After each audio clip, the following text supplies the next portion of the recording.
natural resource, that is land. Now, while we are doing so, let us reflect on these following questions. What is land made of? Is land flat everywhere? What do you see on land? Does man produce soil or land? What has man created on land? If a deep pit is dug in the ground, what do you find there? Land is seen in the form of stones, soil, big rocks. It is not flat everywhere. It is hilly in some places and flat in others. All terrestrial animals, including man, live on land. How does the terrestrial animals use land? Now, some terrestrial animals dig burrows in the ground for shelter. That is, animals like rabbits and snakes, they make their homes in deep into the soil. So, this means that they use land for fulfilling their needs. Now, you human beings also use land. We also use land for farming and for building houses and roads. In what other ways is land useful to us? We make use of plants and animals in the forests that grow on the land.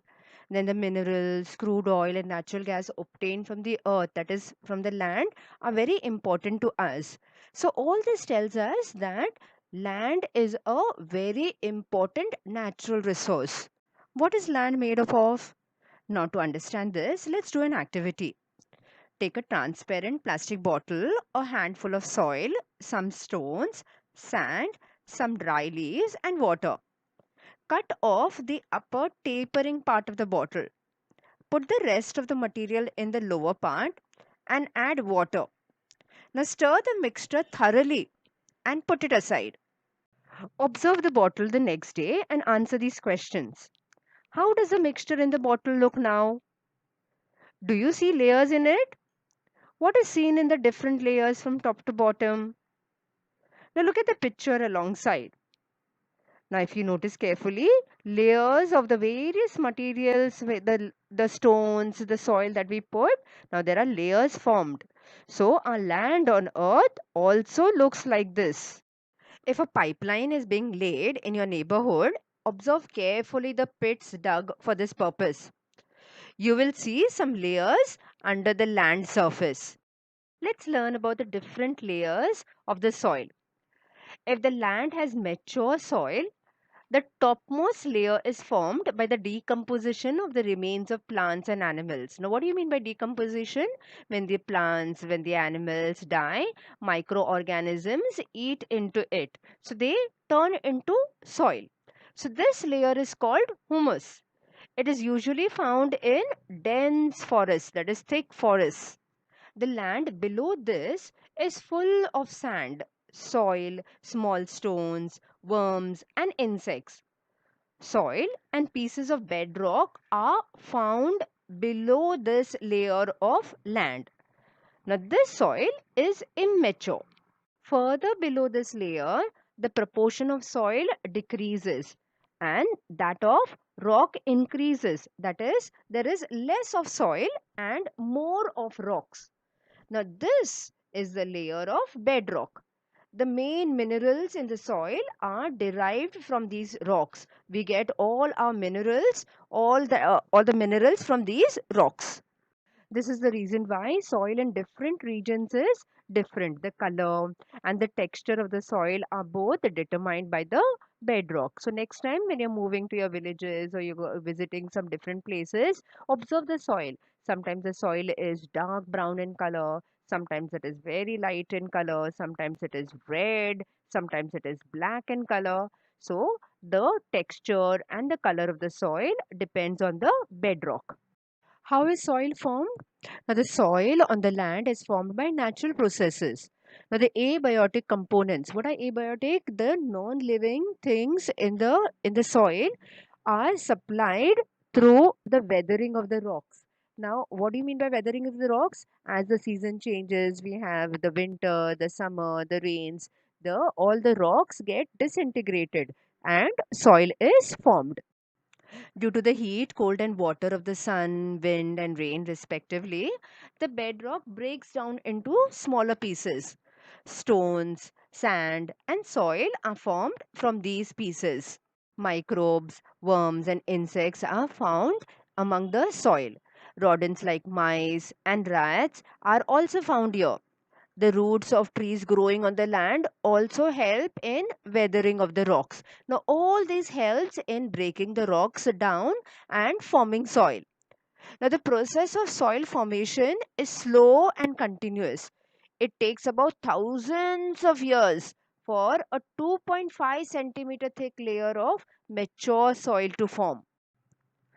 We know that land is a very important natural resource. But what happens is soil can get destroyed in short periods due to floods, storms, and human activities such as mining. That is why it is necessary to conserve soil, to protect soil, and to prevent the erosion of soil. What do you mean by erosion of soil? Soil gets blown away, gets sometimes it get flown away by the floods. So the best remedy or the best answer for this is to increase the green cover of the land. That means grow more trees, more grass. So erosion of land is reduced if grass, trees and bushes are grown on it. How? Because the grass, the trees, the bushes hold the soil together and do not let the soil to get eroded or get washed away due to the floods or being blown away by the wind. You know, students, humus is a layer formed on the soil due to the decomposition of dead plants and animals by microbes. Now, the microbes are present in the soil. So, when the dead plants and animals go into the soil, these microbes eat into this plants and animals and break down the bodies of these plants and animals. So, all the nutrients from this dead plants and animals goes into the soil. So, humus supplies nutrients to the soil. Now, humus is also important for aerating the soil and for holding water in the soil. Now, the proportion of humus in the upper layer of good soil is about 33% to 50%. Let's learn how crude oil, that is petrol, diesel, and natural gas, was formed. Now, forest on land got buried underground due to the great upheavals. Upheavals means a lot of changes that took place on the earth many ages ago. After that, the process of formation of fossil fuels from the remains of the living things took place under the ground. It means that all the living things that were buried, that is, the animals and the plants that were buried, started decomposing, and thus the fossil fuels started the formation. Now, we get the fuels like petrol, diesel, kerosene, paraffin, and other useful material like tar and wax from these fossil fuels, and these fossil fuels are called crude oil. Land, water, and air available on earth. Now, living things use land, water, and air available on the earth, and so does man. However, the proportion of these resources that are actually put to use are very small as compared to the whole of the earth. It means our whole earth is so huge and it's filled with natural resources.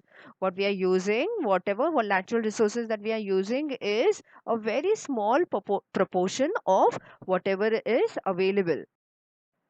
Now look at the following table. The table shows that land is 29%.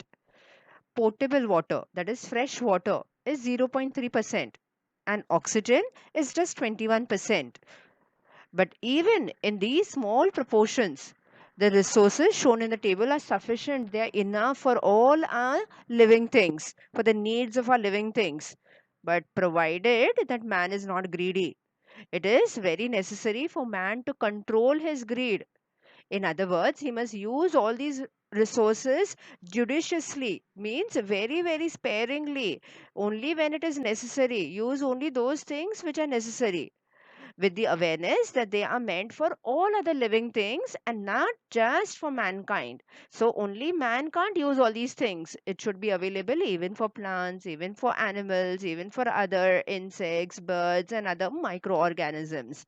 Only then our earth will be able to sustain. Institutes at work.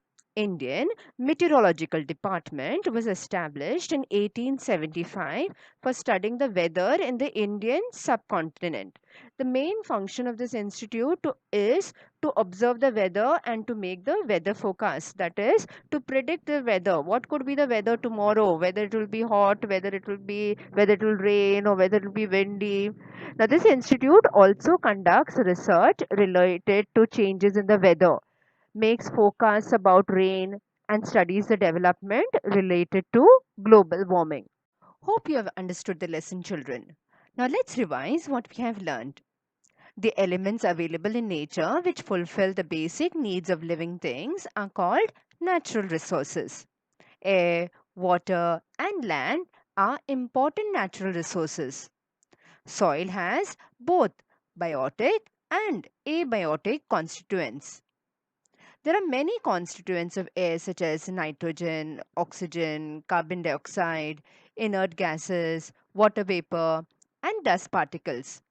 The ozone layer is a protective shell of the earth. Natural resources should be used carefully and sparingly. Hey, this video was made just for you. If you've liked it, do give it a thumbs up. And if you're not a subscriber yet, please subscribe.